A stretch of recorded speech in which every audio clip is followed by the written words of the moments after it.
Sa huli, nagalit si Caden at tinanong kung sa tingin niya ay maaaring maging pusa ang isang normal na tao. Nagkatinginan silang tahimik. Pinunasan ni Jiwoo ang kanyang mga mata gamit ang kanyang kamay at humingi ng tawad, dahil lagi niyang iniisip na siya lang ang abnormal.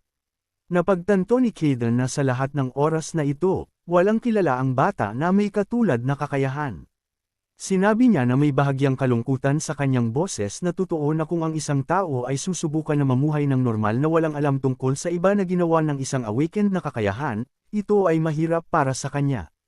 Naikuyong ni Jiwoo ang kanyang mga kamao at sinabing pinagbawalan pa siya ng kanyang ina na gamitin ang kanyang kakayahan kapag nalaman nito. Ngunit noong bata pa siya, ginamit niya ito minsan. Pagkatapos noon, hindi niya makakalimutan ang tingin sa kanya ng mga kaibigan niya nang makita ito. At paano kung may sakit ito o biglang may nakakita sa kanya? Ang mga salita ng bata ay lumulutang kung paano kung talagang malaman ng mga tao ang tungkol sa kanya. Susubukan nilang nakawin siya, eksperimento sa kanya, o dissect na lang siya kay Caden. Tahimik na nakikinig sa bata. Maluha-luha siyang nagsalita tungkol sa kung paanong may iba, hindi lang si Caden, kundi ang mga taong may espesyal na kakayahan ang nagpaiyak sa kanya, dahil ngayon alam niya na wala siyang sakit, mayroon lamang siyang kakayahan na awaken. Tinalikuran siya ni Caden at sinabing gumaan din ang pakiramdam niya kahit papaano. Isang awkward na katahimikan ang naghari sa kwarto. Hiniling ni Jiwoo sa Red Cat na magkwento ng kaunti tungkol sa awakened na sinimulan niya ang kanyang kwento sa pagsasabing ang mga taong may espesyal na kakayahan ay tinatawag na mga pinagkalooban ng awakened na kakayahan, o awakened sa madaling salita. Hindi pa rin nila alam kung kailan nagsimulang lumitaw ang mga kakayahan na ito at kung paano sila lumilitaw sa mga tao, ngunit ang mga kakayahang ito ay maaaring maiugnay sa kanyang pisikal at mental na mga kakayahan. Bilang karagdagan, ang ilang awakened ay may kakayahang mag-telekinesis. Ang iba ay may mapangwasak na kapangyarihan. Ang iba ay maaaring tumutok sa kapangyarihan na sumasabog. Sabi ni Jiwoo with the light na ang awakened ay parang mga superhero lang mula sa comics o pelikula, na sinagot naman ni Caden na possible, very similar. After that he continued to tell that depende sa kakayahan niya, iba rin ang kanyang magagawa. Sinabi ng Red Cat na ang kanyang pangunahing kakayahan ay gumalaw sa mataas na bilis, ngunit maaari niyang gawin ang iba pang mga bagay na may kaugnayan dito.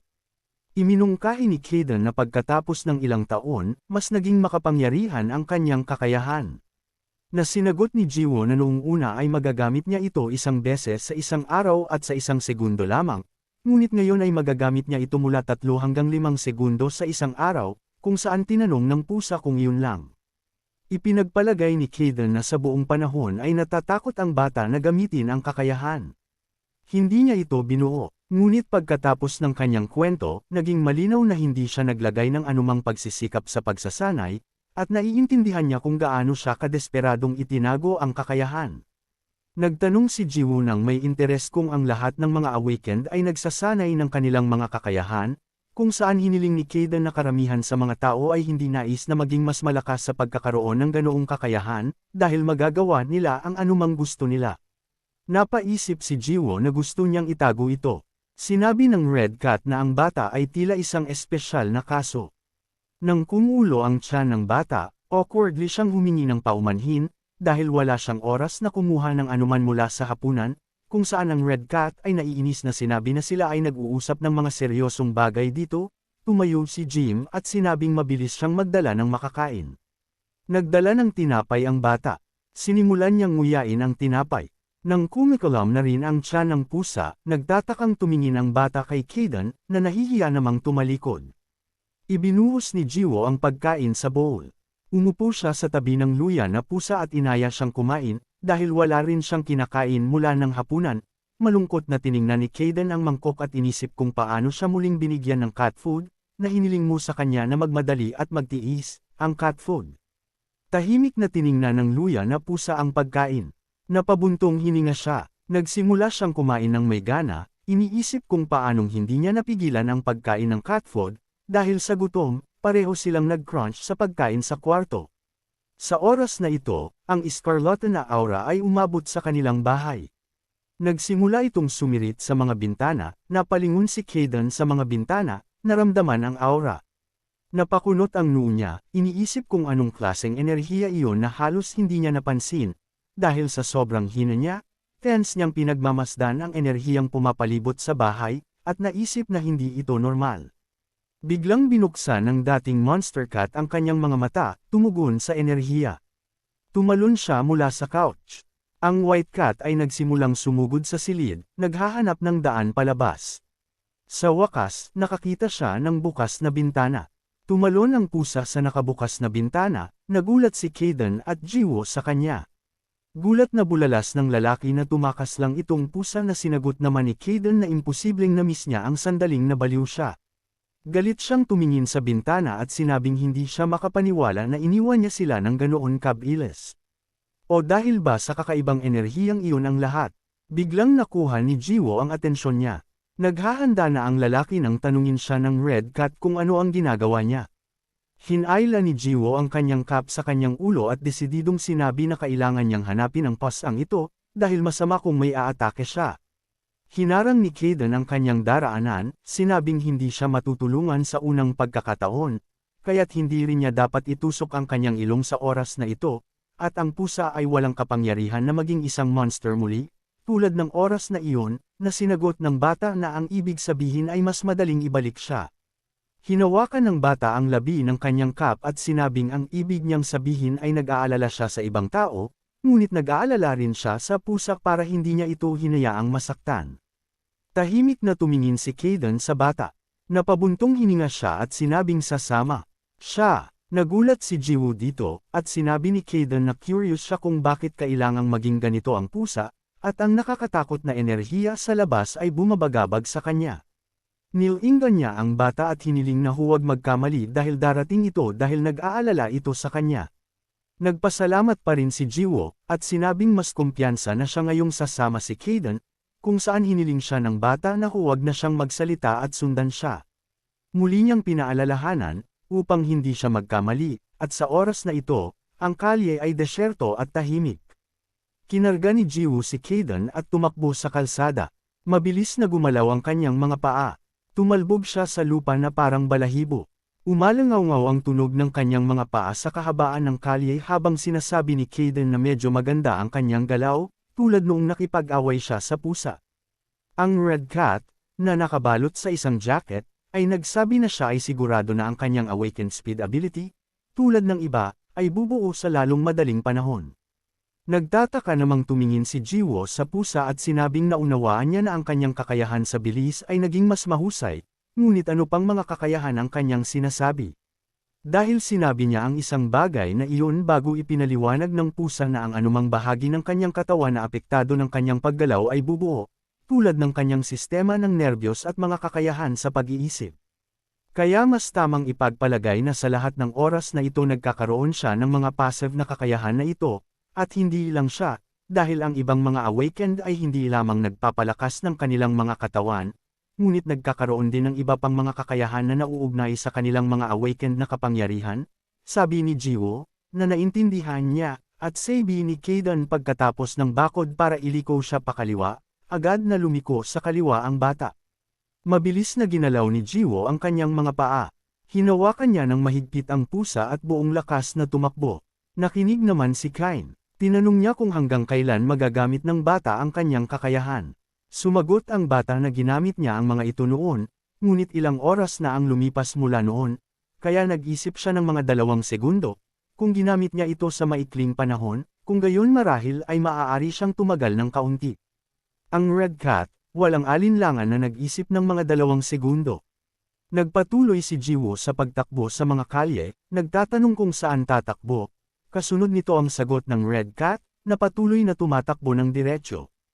At tinanong ng lalaki kung paano niya nalaman iyon. Sagot ni Kain na alam lang niyang nanunood ito sa mga batis ng alua. Hindi nasisiyahang sinabi ng pusa na kung ito ang iniisip niya, kung gayon ito ay konektado sa awakened. At sa tingin niya, diretsyong tumatakbo ang Monster Cat papunta sa kanya. Tumatakbo si Jiwoo nang hindi bumabagal, at kasabay nito, nagawa niyang magtanong tungkol sa awakened, na sinabi sa kanya ng pusa, na sinagot niya na ang lalaki ay dapat maghanda. Isang parol ang nagpapaliwanag sa kalye. Nakalatag sa sahig ang mga dagwang benda. Ang Monster Cat, pagod na lumabas mula sa kanto. Bahagya niyang ginalaw ang kanyang mga paa nang marinig na siya iyon. Ang puting buhok na lalaki ay sumandal sa pusa at sinabi na ang katotohanan na siya ay dumating pagkatapos marinig ang kanyang utos ay nagpapatunay nito, at siya ay nagtaka kung ano ang nangyari, dahil siya ay hindi tulad ng inaasahan at halos hindi makayanan ng pusa. Takot na tumingin sa lalaki nang sabihin nito na hindi siya makakatakas sa espesyal na kulungan sa ganoong kalagayan. Biglang, isang kapangyarihan ang tumusok sa Monster Cat. Naalala niya ang hola, kung paano siya nakahiga dito, at nakaramdam siya ng sakit. Naalala niya ngayon ang lalaking ito, ang lalaking maputi ang buhok ay tumabi sa kanya. Tumindig ang balahibo sa katawan ng pusa. Hindi nasisiyahang sinabi ng lalaking may puting buhok na pinagbabantaan siya at tiyak na nasira ang selyo na inilagay nila sa panahon ng eksperimento. Ang Monster Cat ay umungol at sumirit, na sinabi ng lalaki na mukhang lumakas ito. Ngumisi siya at sinabing alam niyang may awakened ito. Sumilip si Jiwoo sa kanto. Sinabi niya sa pusa na naroon ito. Agad naman itong pinatigil ni Kayden. Inutusan niya itong magtago. Nakuha siya ng pusa kasama nito. Nagtago sila sa likod ng pader. Sumilip si Kayden mula sa likod ng dingding. Sumilip si Jiwoo sa likod nito at tinanong kung anong meron, dahil nandito na ang pusa na hinahanap nila, na tinanong ni Kayden kung hindi ba niya nakita ang lalaking iyon sa unahan. Tanong ni Jiwoo tungkol sa lalaking iyon, na sinagot naman ni Kayden na awakened siya. Tanong ulit ni Jiwoo, natakot sa sinabi ni awakened Kayden, na may kasamang Ilex. Impresyon na hindi na kailangan pang isipin ang pagpunta doon, lalo na kapag awakened ang kalaban niya. At sa kanyang opinyon, mayroong isang tiyak na koneksyon sa pagitan ng taong ito at ng pusa. Marahil ang enerhiya mula noon ay isang uri ng summoning command. Naisip niya na hindi pala ang taong ito ang humahabol sa kanya noon. Tumingin siya sa lalaking may puting buhok at naisip niya na narito siya dahil sa Monster Cat, at ginagamit niya ang kanyang kakayahan sa ganito. Ang Monster Cat ay sumugod sa pag-atake. Inatake ba ang puting buhok na lalaki? Pumikit ang lalaki. Inilagay niya ang kamay sa harap niya at pinatigil ang pusa. Nontog ang Monster Cat sa dingding. Tiningnan niya ang hayop na may laway na lumalabas sa bibig nito, at sinabing alam niya na hindi ito sapat para patayin ito. Muling sumugod ang pusa sa labanan. Nanlilisik ang mga mata ng lalaki kay Monster. Napapaligiran na naman si Cat ng Scarlet Energy. Nagtaas ng kamay ang lalaki at nag-isip kung mabubuhay pa ba siya sa pagkakataong ito, muling nontog ang hayop sa dingding. Inutusan siya ng lalaking may puting buhok na bumangon. Tahimik ang kalye. Pinanood ni Jiwoo ang eksena ng takot. Hindi nasisiyahang sinabi ni Kayden na ang lalaking ito ay napakahusay, awakened. Maingat niyang pinagmamasdan ang kanyang maliliit na galaw ng kamay, na nagpapahiwatig na siya ay may ganap na kontrol sa kanyang mga kapangyarihan, at sa paghusga sa kapangyarihan na ginamit niya sa pusa, siya ay isang psychokinetic. Nagmura ang lalaking may puting buhok at tinanong ang ang nakahiga sa lupa kung ito lang ba. Lumapit siya sa hayop. Pinag-isipan ng lalaking may puting buhok ang kanyang baba at sinabing tila mas mataas siya sa isang ordinaryong pusa, ngunit may kulang pa rin. Ito ang limitasyon ng kanyang potensyal na awaken. Ungol ng pusa. Nagulat ang lalaki na may malay pa. Hinayla ni Jiwoo ang pusa niya pababa sa mukha niya. Yumuko siya at sinabing hindi niya naiintindihan ang nangyayari. Kailangan niyang iligtas ang ang ito, dahil hindi pa nakaka-recover ang kanyang katawan sa kanilang laban. Hiniling sa kanya ni Kayden na huwag maging tanga. Hindi nasisiyahang tumingin siya sa lalaki at sinabi na ang lalaking ito ay awakened. Tinanong niya kung sa tingin niya ay magiging katulad ito ng sa pusa. Tuwang-tuwang sinabi ni Joe na alam niyang hindi iyon, ngunit ang pagiging awakened ay hindi nagbigay sa kanya ng karapatang gawin ang mga bagay na ginawa ng lalaking ito. Galit na sinabi sa kanya ni Kayden na huwag maging masyadong walang muwang dahil ano ang magagawa niya. At naisip niya bang hahayaan lang siya ng lalaking ito pagkatapos niyang iligtas ang pusa. Kinakabahang nakinig si Jiwoo sa kanyang gagawin kung magdesisyon ang lalaking ito na sundan siya, at akala ba niya ay mapapasabak siya kung saan nasa linya ang buhay niya.